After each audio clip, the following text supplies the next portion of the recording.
Sometime after the marriage of Sri Ram, King Dashrath wanted to coronate Ram. On this, the gods are worried that if Ram gets the kingdom, it will become impossible to kill Ravan. They all become distraught and pray to goddess Saraswati for some kind of solution. Devi Saraswati takes away the wisdom of Manthra, who was a maid of Kaikeyi. On Manthra's advice, Kaikeyi goes to Kop Bhavan. When Dashrath tries to convince her, Kaikeyi asks him for a boon that Bharat should be made the king and Ram should be sent into exile for 14 years. When Kaikeyi does not agree, even after a lot of persuasion, the unhappy king agrees to her demands. Ram accepts his father's orders with complete dedication and prepares to go into exile. He asks Sita to stay in Ayodhya, but she convinces Sri Ram to take him with her. Lakshman also resolves to go to the forest with his brother and takes permission from his mother, Sumitra. Sri Ram, Sita, and Lakshman leave for the forest, and the residents of Ayodhya follow them. Sri Ram spends the first night of exile with the people of Ayodhya on the banks of the river Tamsa. The next morning, leaving the townspeople asleep, Sri Ram, Sita, and Lakshman reach Shrungvarpur along with Sumantra.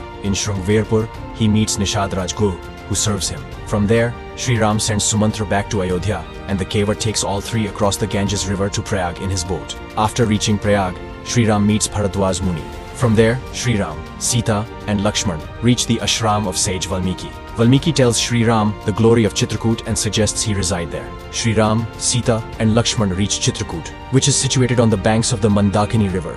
On the orders of Sri Ram, Lakshman builds a leaf hut in which all three start living. At the same time, in Ayodhya, King Dashrath dies due to the separation of his son. Guru Vasishtha sends a messenger and calls Bharat and Shatrughan from their maternal home. On returning, Bharat strongly criticizes his mother, Kaikeyi, for her wickedness, due to which Kaikeyi deeply repents for her actions.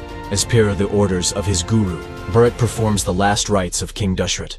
Bharat rejects the kingdom of Ayodhya and goes to Chitrakoot with all his loved ones to convince Sri Ram and bring him back.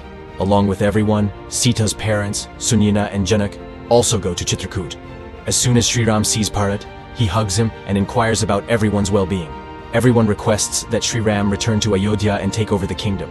But Sri Ram refuses to go back, as he is determined to follow his father's orders and Raghuvansh's tradition of keeping promise. Bharat, along with all his people, returns back to Ayodhya, carrying Ram's Paduka with him. He places Sri Ram's Paduka on the throne, and he himself starts residing in Nandigram.